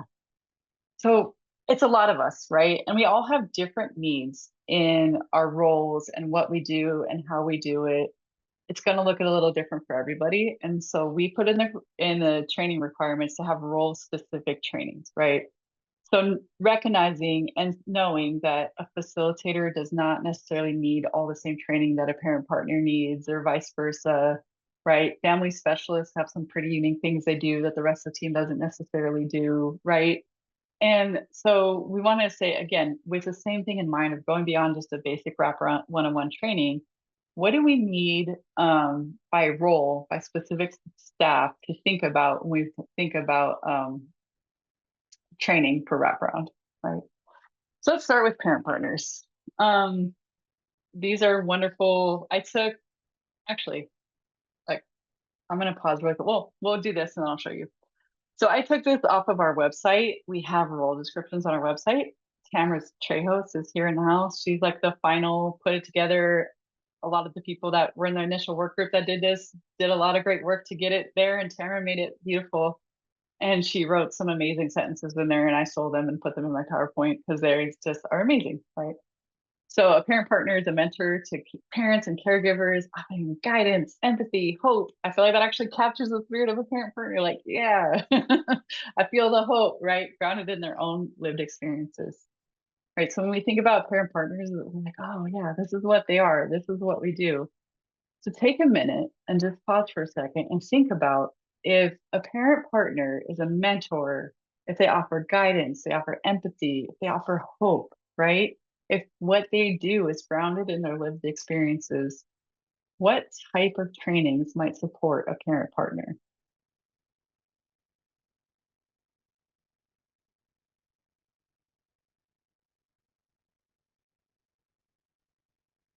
Right. All right, hold on to that thought. Partners, you're in the house. What do you You're wish you here. were getting? There we Come on. We want to hear parent from partners, you know. Yep. Tell us what you need or what you've had, what training you have received that you're like, yes, this was awesome. Yes. Yeah, they need to know how. Like you're saying, use your lived experience. What does that mean? How do you disclose? When do you disclose? How do you share your lived experience? What does that look like, right? They might need some motivational interviewing. We're talking about offering guidance and hope and empathy. How do you do that? What does that look like? Boundaries, right? How to connect families to the community, right? Those are all helpful things. So we get this question a lot as well of like, what types of role specific trainings? What do we do for role specific trainings? What do we do? Right. The question is really, I don't know. It depends, and figure it out for yourself. No, I don't know. And it depends. What does your organization need, and what do your parent partners need? But where I like to start is thinking about what is a parent partner and what is unique about a parent partner that is different from the other teams. What are the things they know to show up, they need to know to show up into their role in these shared wraparound spaces, right? So like when we think about a parent partner showing up at a child and family team meeting, what do they need to know that's different from what the other roles need to know, right? Train to those things, right? Think about when you think role specific, like what is it that makes them different and unique? So a great resource for you, and I'm going to screen share and actually show this in a second, but a great resource is our role descriptions, our job descriptions, right? That we have samples on, right? Yeah. Helping families navigate, sharing stories, trauma informed. Yep. All those are great. Youth partner, right? Youth partner is a peer ally and mentor, offering authentic support. They're fostering trust and championing the voices of youth, right? Symbol of resilience and hope. And they're modeling the possibility of success. We're going to notice I've put a bunch of, so I said I was going to bore everyone with workout slides. I did a little bit. We'll bring fitness back in a second. Now we're going to talk soccer for a minute, because soccer is now the next thing in my life right now. So my son is doing soccer, and I ended up coaching out of like pure, like there was nobody else. I don't play soccer. I don't know soccer. I'm going to show you all how much I don't know soccer as I go through some fumbly, imperfect metaphors. But I like to use some kind of example things in there, and that's what's on my head, right? So think about role specific training as like you're a soccer team, right? Everybody has a different job to do on the field. How do we all show up together? We all need to understand what soccer is, right? It's not helpful if I'm like, you're a forward, but I don't tell you the rules of soccer. Like, forwards go score goals, go do that. But I don't tell you the rules of soccer. So you always start with like, what are the basic rules of the sport you're playing, right? And for this, like we started already with what are the basic rules of wraparound. Now we're talking about how do you show up on the wraparound team and how do you be effective in your roles? I think of the parent partner as like they're like the veteran player on the team. They're like, oh yeah, I've been there, I've done it, I get it, right? But they're the veteran player who's really good at using their experience to be like, I've been there and I get it. And how do I motivate you? How do I help you? Right? How do I bring you along and support you in that sort of thing? Right. So there's my soccer team. They're like a Roy Kent from Ted Lasso, except like when he starts getting in touch with his feelings and being helpful and he starts motivating other people, any Ted Lasso, anyway, right? They're those people we're building up, we're supporting, and less angry, right? But they're bringing their experiences along to help others, right? They're helping the caregiver learn how to play this game that is wraparound and how to do it well and how to apply that across the systems and how to advocate for their, there we go, some Ted Lasso fans, yes, right? And so they're getting all that, right? So we're bringing that together, right?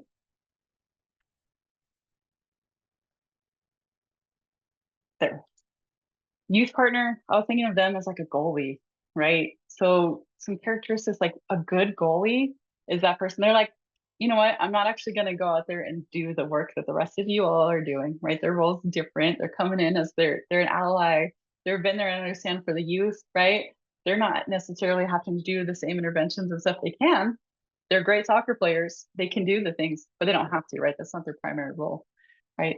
But they're also a symbol of like resilience and hope for modeling healing and success.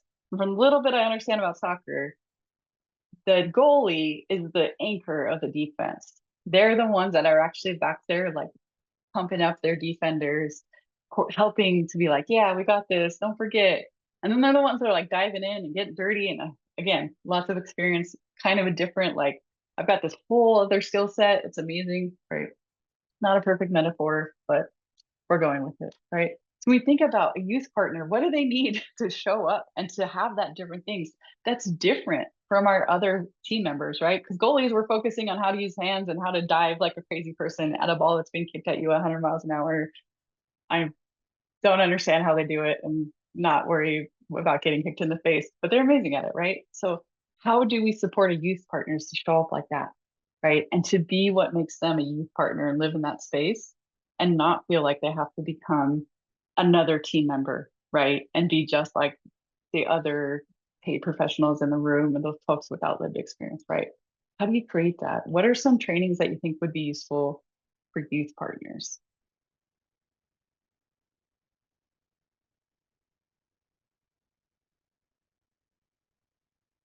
While you're thinking through those, if you have ideas, throw them in chat. Again, we love to get the community sharing going, and the more we can create and share space together. This is what I look at when I'm like, oh, peer partner, parent partner trainings. How do I give them? What do I want to think about training them? Yeah, motivational interviewing, behavioral de-escalations. Yeah. So I think about, okay, what are the essential qualities? Again, these are pulled off of our sample job descriptions on our website. I'm going to screen share and show you all where to find this in a second. But how to use your lived experience, right? How to make that effective, how to bring that up and make sure that that's front and center, because that's why we hired you, right? We brought you in because you have lived experience. We want to make sure you feel supported in using it, right? They should have commitment to practice, strong peer engagement, healthy boundaries, building trust, They should be self-aware. They should be resilient. They should be collaborative, right? So if we're saying these are the qualities we're looking for in a peer partner specifically, then we better do some support and training around how do we actually help our staff show up in these. All right, so I'm going to pause just for a second and take you over our wraparound toolkit. We have all of the training information. So most of what I've pulled today, like other than the adult learning theory, some of that is actually in here. All of this is in our wraparound toolkit. So you can Resource Center for Family Focused Practice, you click into our toolkit, you land at the main page, and you click over on the right in this bar in training wraparound. We actually have these training standards. We have the curriculum. We have that foundational wraparound training checklist we talked about earlier, right? So we have several places to find this. If you scroll down here, a lot of the recommendations I've given you today are on here. I did not want to, though, repeat the same information in here on my slides, because that's silly. Because why would I give you the same thing in writing twice, right? It's here on the website. Go to the website. You have lots of support here. So we gave you example training topics by role right here. I'm not going to roll through all of these, but I do want to point it out and highlight it because it's a lot of these same things, right? So appropriate use of self, mentoring, boundaries, engagement strategies, advocacy, right? So we wrote some training ideas down for you to look at and start. So we have it here for youth and parent partners, facilitators, family specialists, Fidelity coaches, clinician, which I'm not going to spend a lot of time talking today because it's not technically a required Yes. role. Still super important though. Supervisor, manager, clinical supervisor. So we have some training ideas and things that you can poke through, read on your own time. Again, I don't want to spend the whole webinar just reading these at you. I also wanted to show, if you go just one up to staffing wraparound, we have some roles and functions. Like this is what we do.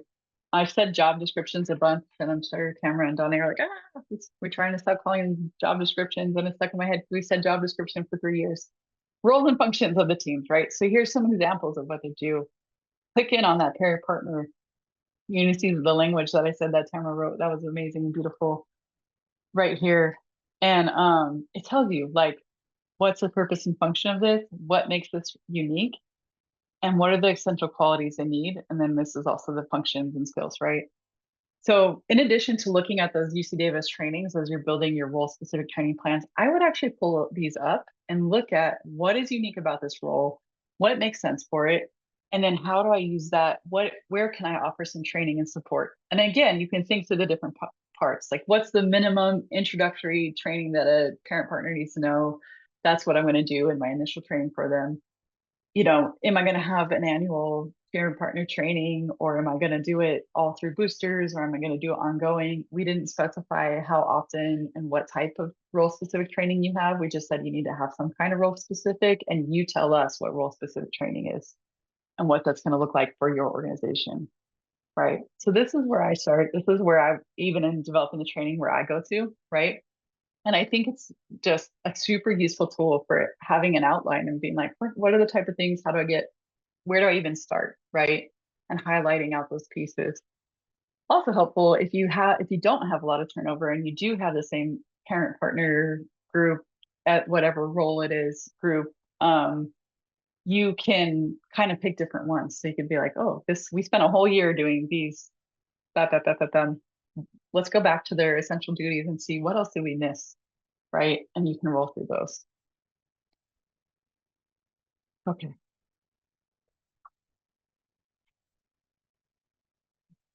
All right, facilitators. Facilitators are supposed to be the stewards of the wraparound process.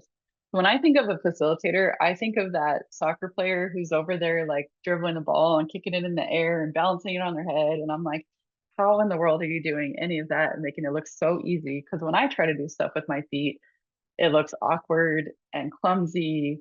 Give me a basketball or something with my hands. I got it.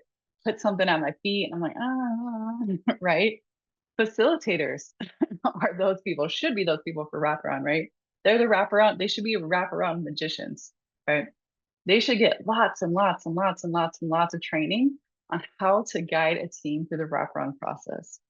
So again, thinking of like, any team, I'm using soccer, any team, right? You have team captains. They're equal, they're just a part of the team, right? But they have that little C on their shirt that says, hey, don't forget, your job is to help guide your team and make sure they're doing their roles effectively, making sure we're all coming together and streamlining and flowing. And when you see someone out of alignment, to go over there and be like, hey buddy, come on, let's do this together. Come on, we got this. How can I get you back on board, right? How can I get you back in your position, right? Facilitators should do that, right? The definition of facilitate is to guide, it's to make it easier, right? So you want to teach your staff how to do that. And in order to do that, they need to be next level knowledge of wraparound, right? So every role needs to understand wraparound. I don't want it to sound like, oh, facilitators are the wraparound experts and the other roles are just the other roles. Like everyone on your team should know wraparound, should get the wraparound training. The facilitator just has a slightly different lens of, they're not just doing wraparound, they're guiding everybody through wraparound. And really, it's the other team members that do the work, right? The parent partners are the ones in the homes every day. The family specialists are the ones in the homes every day. The wraparound facilitator is the one that's just guiding the process. They need specific and separate training in how to do that. And they need to know the wraparound process inside and out to know when something's off. They should be able to tell right away, like, oof, we're not in engagement and we should be, right? What do I do as a facilitator to facilitate that team back on track, right? So start there with your facilitators. Start with some facilitation training. How do you be a really good facilitator? And then how do I give you next level knowledge and wraparound? Also, those phases and activities of wraparound, when we're talking about developing a mission statement, getting functional strengths, identifying needs, who's the guide of that process, right? The facilitator, right? They're the ones guiding. Your other role support, they participate. There might be times where they step in and take over pieces of it, right? Or they might get information and then bring it back to the child and family team meeting. But your facilitator is responsible, and you'll see that in the standards where we actually call out the facilitator role specific. So sometimes we're like wraparound staff, wraparound team, we're open. And other times we get real specific in those phases of activities. That facilitator is bringing that information together and making sure it gets done. They need time and opportunity to practice those things. Hearing about a mission statement in a WRAP 101 training, I'm picking on mission statements today hard, but hearing that in a WRAP 101 training, and again, leading a team to get a useful and functional one down, are two different things. So how are you helping them learn to facilitate that process to be able to do it with others? And think about that too.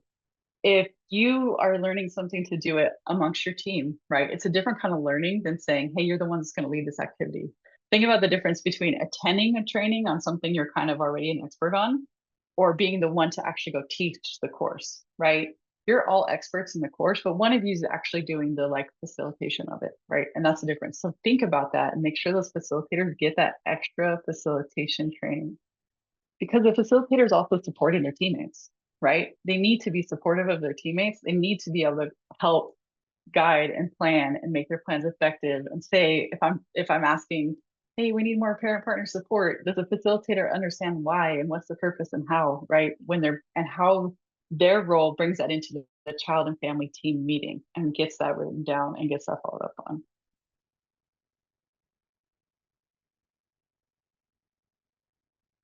So here's some ideas for facilitator training. Strong knowledge of their California wraparound standards, right? Everybody on your team should know those wraparound standards. They, especially that first half, they tell you how to do wraparound. So everybody on the team should be familiar with them. But if you're going to say there's one person on the team that has to be like inside and out, the facilitator. It's also a great, like, speaking of learning, reading into skills, we know it's hard to turn reading into skills. But if you're a facilitator and you're like, I don't know what to do, you can look at the standards. It does break down like, oh, engagement phase. Here's the activity I need to do. 1, 2, 3, 4. Planning phase. Here's the activities I need to do. 1, 2, 3, 4. Right? So they should have that strong knowledge of their wraparound standards. They should get trained on facilitation, team building, group decision making. In a lot of ways, the wraparound team is the area of focus, whereas the parent partner, the family specialist, the clinician, they're focused on the youth and family. The facilitator is more focused on the team, right? And so they need to be really skilled at how do we work with teams. And you want to think about not just training facilitators to be really good with youth and families, you need to also train them to be really good with teams, right? And that includes your own staff. It also includes staff that's not yours, right? They're going to have system partners coming to their child and family team meetings where they're facilitating. They're going to have natural supports coming in. They need to know how to lead all of those people and how to facilitate an effective meeting where all those voices can show up equally. Facilitators need a lot of organizational documentation and time management abilities. You can have an amazing facilitator do great wraparound practice and lead great meetings. And if they don't have the organization skills, they will burn out and be frustrated. They will fail, right? It's just hard.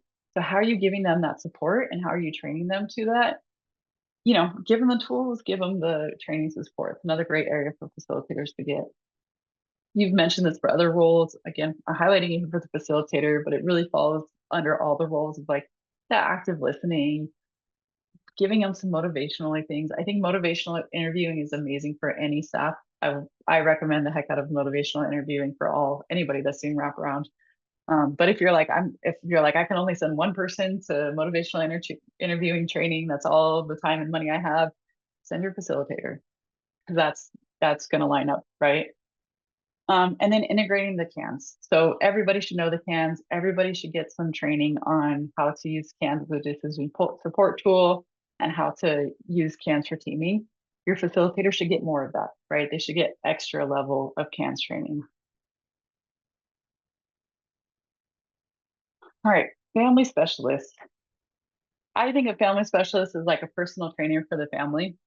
So they're taking, like, you might have the team doctor, the clinician or whatever is like, hey, you need to work on this. Like, let's strengthen these muscles, right? We're getting stronger, right? Our family's going to go join the soccer team. We're the wraparound team. We're like, hey, we showed up. We're going to play this game. It's called soccer. Let's play with us. All right, we got to do a lot of stuff. Again, you got to work out. You got to get strong. You got to do those things, right? How are families going to know how to get those skills? That's where the family specialist comes in there. They're giving those skills, right? Bridging gaps, repairing relationships, building understanding amongst family members. Again, think about what is it that's unique to a family specialist and how do they get that? So how are you going to equip your family specialist to be a strong personal trainer? You think of personal trainers, right? So like these they're experts in fitness, right? They know how to work out, right? They should know how to work out, right? They know how to work out themselves. They're doing those exercises, but more importantly, they know how to teach those things. So when you're thinking about a family specialist, are you training them and teaching them in how to teach and how to implement? If we're talking about, hey, support the youth and caregiver in implementing a behavior plan together, does a family specialist actually know how to do it? Not just do the behavior plan, like you can teach them how to make a really fancy chart, but do they actually know then how to take a fancy chart and translate it to the youth and the caregiver using the family chart, right? That fancy chart to the youth, to making sure that the youth and caregiver's voice are in that chart and that is something they actually want and they're going to use, right? And so thinking about them teaching the skills, right? It's not enough just to teach the skills. We don't want to just send our family specialist to the gym and say, here's some really cool breathing techniques. Learn how to do the breathing techniques. And then we just send them to the field. We want to say, here's some really cool breathing techniques. Learn them. All right. Now this is how you teach them to youth and families. This is how youth and families adopt them. And really want to call out and highlight those individualized interventions because I'm also using a ton of examples that are very like clinically based, whatever. Remember that wraparound is individualized, right? And all over the map, and we have all the different life domains that we're working in, and a family specialist might work in all of the life domains in all kinds of different ways. So you want to think about what are the core skills they need to work across life domains, developing skills. So thinking about how do they do skill development in general versus how do I only teach one or two things, right? So skill development and how to teach others.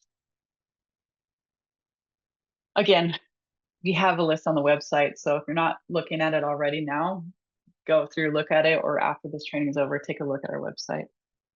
And then coaches and supervisors, again, expert level, leadership skills, Wrap Fidelity tools. They should know how to look for Wrap Fidelity. What does it mean when we say Wrap Fidelity? What does this look like?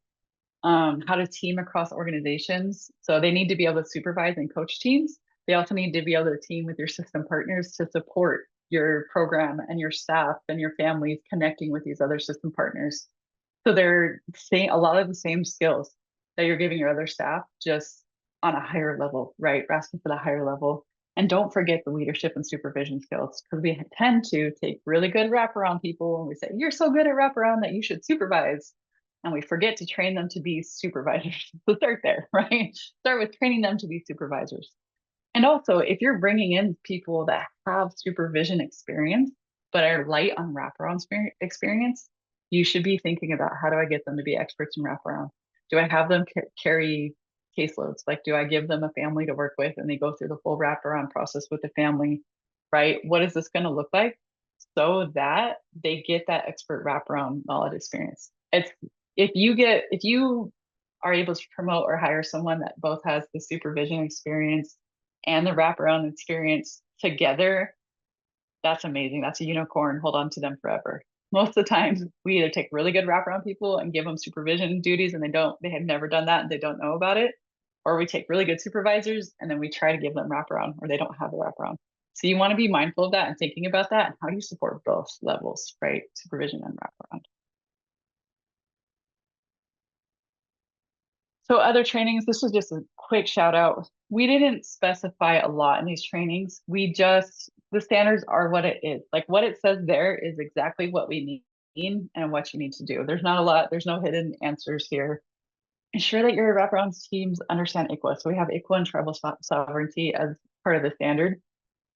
We just want to know that if you get an Indian child referred to your wraparound teams are going to do them justice and are going to understand ICWA enough to be able to enter that space and say, oh, Indian child, ICWA applies. This is something different. If you're working with Indian children all of the time, I'd expect that you probably have more training around that, right? Because that's probably a core population need that you're probably doing a lot with. If you don't see Indian children all the time, how are you at least training enough that you can identify it and be like, okay, when we get one, we're going to bring in an expert, we're going to bring in some training, something. But you should have something there. Again, we didn't say X amount of hours of ICWA training, or you have to take this exact ICWA training.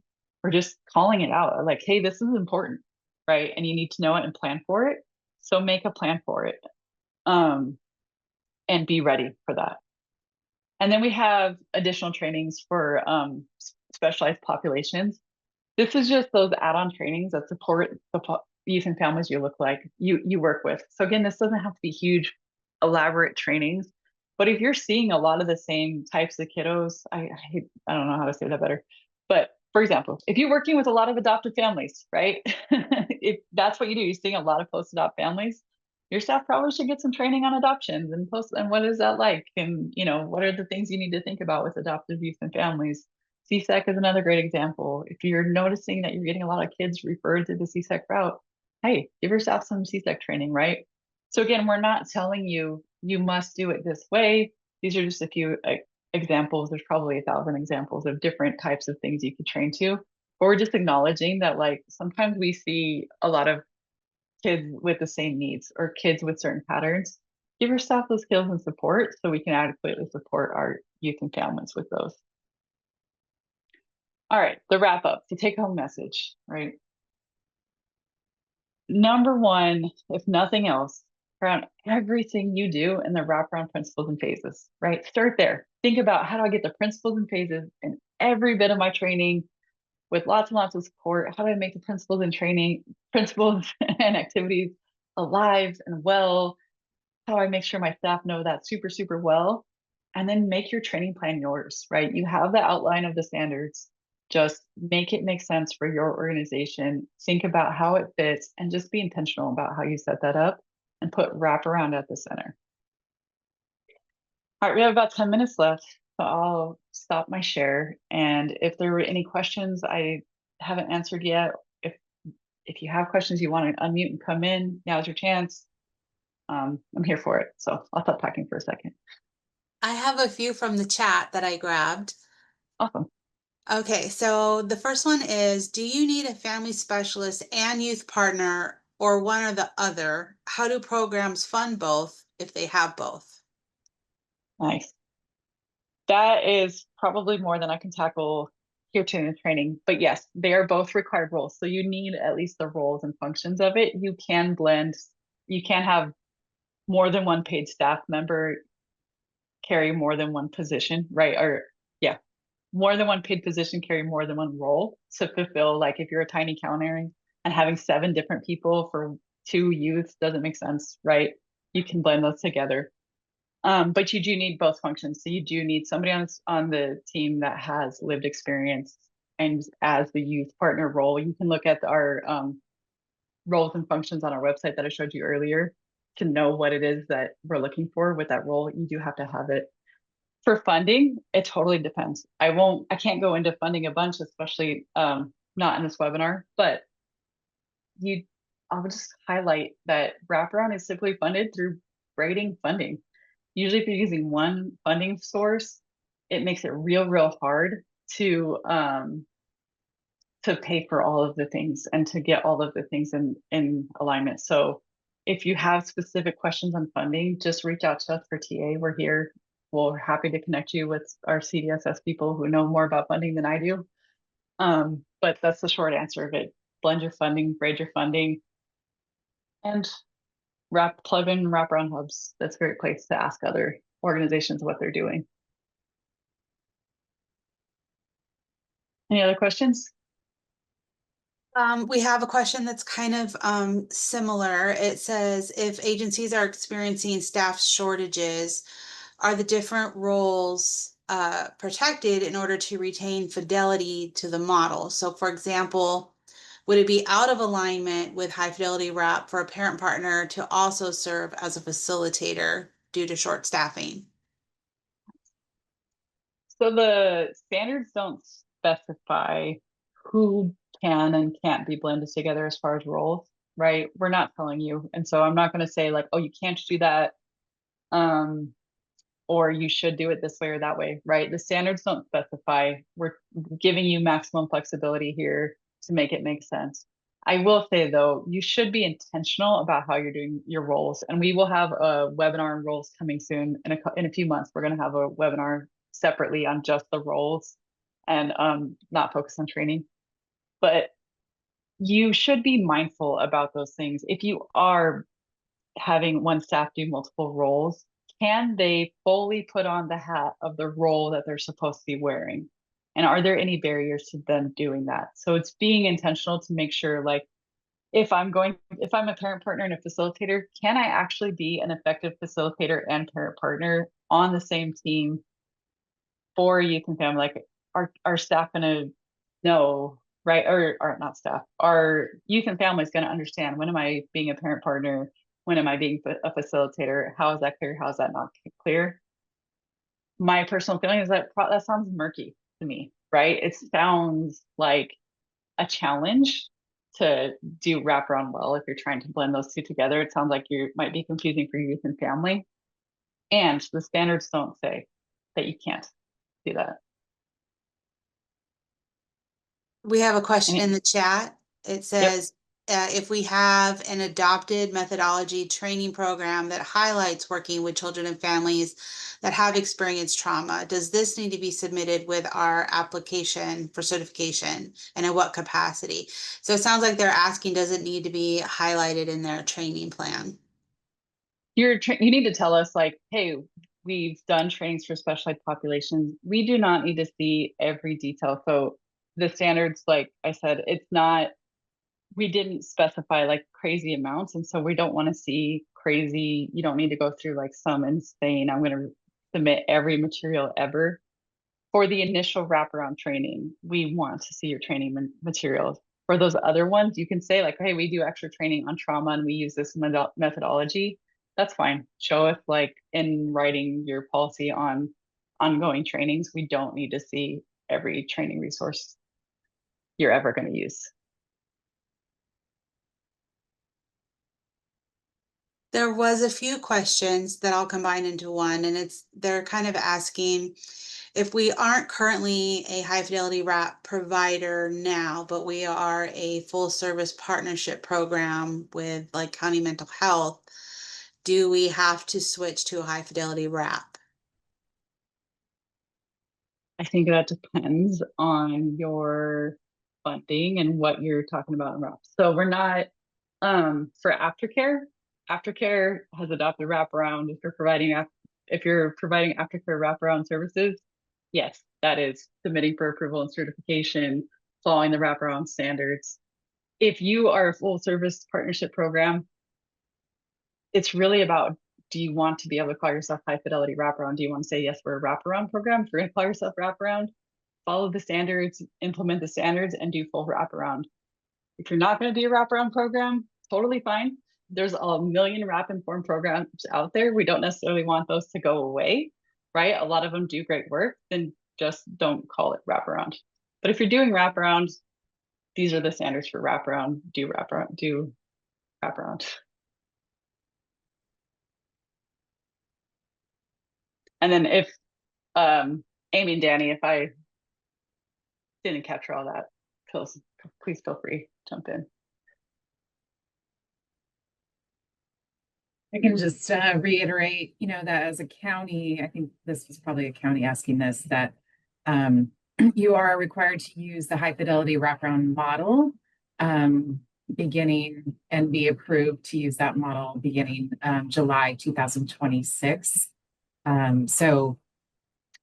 Because I think almost every county, except for maybe our smallest county, will have a youth that's stepping down from an STRTP or a community treatment facility. So to serve those youth, you will need to utilize that high fidelity wraparound model based on the California wraparound standards. So if you have more questions about that, please reach out and we can provide support. And within the aftercare allocations that I did put in the chat, those allocations can be used for direct service, as well as for a county that maybe is in that position of using the full service partnership and is needing to bump up their wraparound program to be a high fidelity program. You can also use those allocations for some of that administrative support. So please look into that and then reach out if you need some additional assistance. Thank you. And with our last 2 minutes, John has put a great question in the chat asking, the state concept paper does not specify all these roles as requirements. Is there a difference between high fidelity wrap as presented here and in the concept paper? Awesome. Well, while I answer this, please fill out our evaluation. You should have seen a poll pop up and Daniel's here. So great, Daniel, I'll let you answer that. I am, thank you. Sorry, I'm not on camera. It is, for some reason, not working today. But the concept paper, DHCS has reiterated that the concept paper, number one, is a concept paper, and that a lot of the components of the concept paper are really methodologies for arriving that would be used to determine the case rate amount. So they're essentially cost estimate methodologies for the case rate.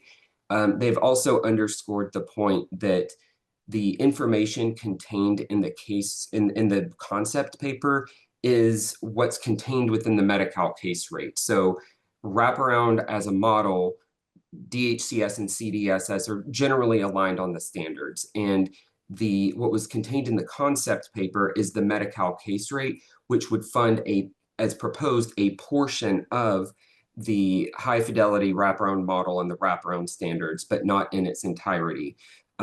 So as with how most wraparound programs across the state are currently structured that braid funding from different funding sources to make the programs financially sustainable, this goes along those same lines, that the case rate, it funds a portion of the high fidelity wraparound model, and what's proposed in the concept paper are proposals, and that children and youth and families will need more and than what's just provided in the case rate. And so there may be additional specialty mental health services that are added on top of what's proposed in the case rate. in the case rate and the concept paper, and kind of all that's detailed in there, but totally get that there's a lot of moving parts, so it can be a bit confusing. But what is outlined in the concept paper as kind of being contained or funded within the case rate is not the wraparound model in its entirety. It's a portion of it, knowing that additional services, supports, and activities families will need, and those would be funded through different funding sources, whether it's like child welfare realignment dollars or MHSA funds or other specialty mental health services activities that are added on top of the case rate. So hopefully that helps. Thank you, Daniel. All right. So thank you for filling out our evaluation poll. I'm answering that last question about the admin staff required in TRAS and requiring the WRAP 101 training. I'm answering that in chat now. We're out of time. I super appreciate all of you coming and being in our space again. We're going to take a break for a couple months. See you guys in a couple months for some more webinars. And as always, our teams are here for support. So if you have more questions, you have want some technical assistance, you want to talk to your CDSS team and hear their thoughts about what you can and can't do, we're here for that. So reach out to us on our website with our technical assistance link and fill that out. We'd love to talk to you, or send an email to the email that was provided in the chat a few minutes ago. So with that, thank you so much, everyone. We will see you next time. Take care. Have a great rest of your week.